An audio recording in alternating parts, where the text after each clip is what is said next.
नमस्कार, हिमाचल बुलेटिन में आपका स्वागत है। कोरोना के खिलाफ जीतेंगे हम यह लड़ाई, टीका लगवाने में ही है सबकी भलाई। 18 वर्ष से अधिक आयु के व्यक्ति टीकाकरण के लिए पंजीकरण करवाएं। पंजीकरण के लिए www.cowin.gov.in अथवा selfregistration.cowin.gov.in पर लॉगिन कर अपना मोबाइल नंबर दर्ज करें। मोबाइल पर प्राप्त OTP नंबर दर्ज करें और सत्यापित करें। फॉर्म के अनुसार विवरण भरें और स्वयं को पंजीकृत करें। टीकाकरण के उपरांत भी 3 बहुमूल्य नियम अवश्य अपनाएं। हमेशा मास्क पहनें, अपने हाथ साबुन और पानी से नियमित तौर पर अच्छी तरह धोएं, दूसरों से उचित दूरी बनाकर रखें। अब पेश है आज के समाचार। मुख्यमंत्री श्री जयराम ठाकुर ने कहा कि प्रदेश में ऑक्सीजन की कोई कमी नहीं है और स्वास्थ्य संस्थानों को पर्याप्त ऑक्सीजन आपूर्ति की जा रही है। उन्होंने कहा कि और ऑक्सीजन संयंत्र स्थापित कर आपूर्ति बढ़ाने और कोविड मरीजों की सुविधा के लिए स्वास्थ्य संस्थानों में बिस्तर क्षमता बढ़ाने के लिए हर संभव प्रयास किए जा रहे हैं।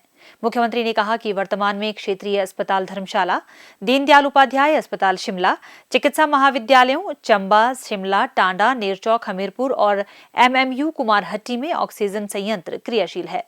उन्होंने कहा कि केंद्र सरकार द्वारा स्वीकृत ऑक्सीजन संयंत्रों को DRDO के माध्यम से नागरिक अस्पताल पालमपुर, क्षेत्रीय अस्पताल मंडी, शिमला जिले के नागरिक अस्पताल खनेरी व रोहडू, क्षेत्रीय अस्पताल सोलन और मेडिकल कॉलेज नाहन में स्थापित किया जा रहा है। श्री जयराम ठाकुर ने कहा कि हाल ही में केंद्र सरकार ने प्रदेश के लिए 13 और PSA ऑक्सीजन संयंत्र स्वीकृत किए हैं, जिन्हें पालमपुर, मंडी, घुमारवीं, हमीरपुर, रिकांगपिओ, रत्ती, रामपुर, सराहन, कुल्लू, दीनदयाल उपाध्याय अस्पताल शिमला, IGMC शिमला, धर्मशाला तथा नेरचौक में स्थापित किया जा रहा है। मुख्यमंत्री ने कहा कि प्रदेश में अभी हर रोज 75.81 मैट्रिक टन ऑक्सीजन का उत्पादन किया जा रहा है, जबकि खपत 27.83 मैट्रिक टन प्रतिदिन है। इसके अलावा निजी क्षेत्र में 8 औद्योगिक इकाइयां भी प्रतिदिन 57.3 मैट्रिक टन ऑक्सीजन का उत्पादन कर रही हैं। श्री जयराम ठाकुर ने कहा कि कोविड के बढ़ते प्रकोप को देखते हुए प्रदेश सरकार स्वास्थ्य संस्थानों में बिस्तरों की क्षमता बढ़ाने के लिए हर संभव प्रयास कर रही है। वर्तमान में प्रदेश के विभिन्न स्वास्थ्य संस्थानों में लगभग 3700 बिस्तरों की क्षमता उपलब्ध है, जिनमें से करीब 50% बिस्तर खाली हैं। प्रदेश में कुछ मेकशिफ्ट अस्पताल बनाए जा चुके हैं और कुछ पर शीघ्र ही काम पूरा हो जाएगा, जिनमें आगामी दिनों में 1100 और बिस्तरों की सुविधा प्रदान की जाएगी। हिमाचल प्रदेश में फैलते कोविड के प्रकोप को देखते हुए राज्य सरकार व्यापक स्तर पर तैयारियां कर रही है, ताकि संक्रमित होने वाले लोगों को अस्पतालों और होम क्वारंटीन केंद्रों पर बेहतर उपचार सुविधाएं उपलब्ध करवाई जा सकें। प्रदेश सरकार ने एक ओर जहां मौजूदा स्वास्थ्य संस्थानों में ऑक्सीजन और बिस्तरों की क्षमता बढ़ाई है, वहीं विभिन्न स्थानों पर मेकशिफ्ट अस्पतालों की व्यवस्था कर अतिरिक्त बिस्तरों का प्रावधान किया जा रहा है। पेश है एक रिपोर्ट। हिमाचल में नहीं होगी इलाज की दिक्कत। मुख्यमंत्री जयराम ठाकुर के नेतृत्व में महामारी से मुकाबले के लिए मजबूत तैयारियां तेजी से आगे बढ़ रही हैं। कोविड-19 के बढ़ते संक्रमण को देखते हुए प्रदेश भर में बनाए जा रहे हैं त्वरित यानी मेकशिफ्ट हॉस्पिटल और राज्य के अस्पतालों में बढ़ाई जा रही है बेड की क्षमता, ताकि किसी मरीज को इलाज के लिए अस्पताल में बेड लेने में दिक्कतों का सामना न करना पड़े। ये तस्वीरें मंडी जिले के भंगरोटू में तैयार हुए मेकशिफ्ट अस्पताल की हैं। इस अस्पताल में ऑक्सीजन बेड के साथ साथ गंभीर रूप से बीमार हुए मरीजों के लिए ICU की सुविधा भी मिलेगी। मंडी के निकट खलियार में भी राधा स्वामी सत्संग बिल्डिंग में बनकर तैयार हो रहा है 200 बेड का अस्थायी अस्पताल। इन दोनों ही अस्पतालों में मरीजों के लिए सेंट्रल ऑक्सीजन सप्लाई के जरिए आपूर्ति की जाएगी।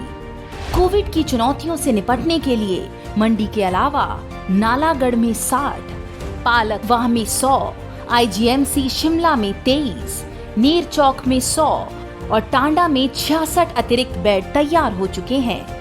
कांगड़ा जिले के परौर स्थित राधा स्वामी सत्संग व्यास में भी कोविड-19 के मरीजों के लिए 500 बेड का मेकशिफ्ट अस्पताल तैयार किया जा रहा है। नालागढ़ के सरकारी कॉलेज और बद्दी बरोटीवाला नालागढ़ औद्योगिक क्षेत्र में भी 500 बेड की क्षमता जल्द तैयार हो जाएगी।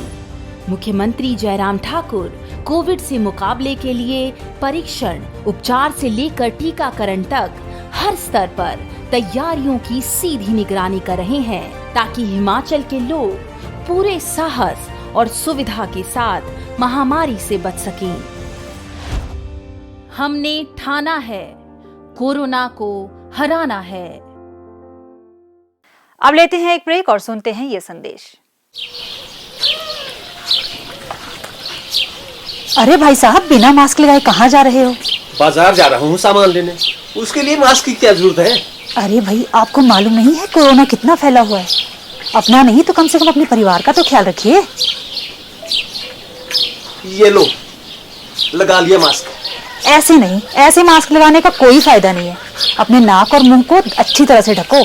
हाँ, बिल्कुल ऐसे। आप जानते हैं ना कि कोरोना की दूसरी लहर कितनी खतरनाक है, तो ऐसे में आपका मास्क और भी सुरक्षित होना चाहिए। हाँ। सही मास्क पहने और घर पर भी मास्क का इस्तेमाल करें। इसके अतिरिक्त अपने हाथों को बार बार साबुन और पानी से अच्छी तरह धोएं। सैनिटाइजर का इस्तेमाल करें और दूसरों से उचित दूरी बनाकर रखें। खुद भी सुरक्षित रहें और अपने परिवार और समाज को सुरक्षित रखने में अपना योगदान दें। ये हम सब की जिम्मेवारी है।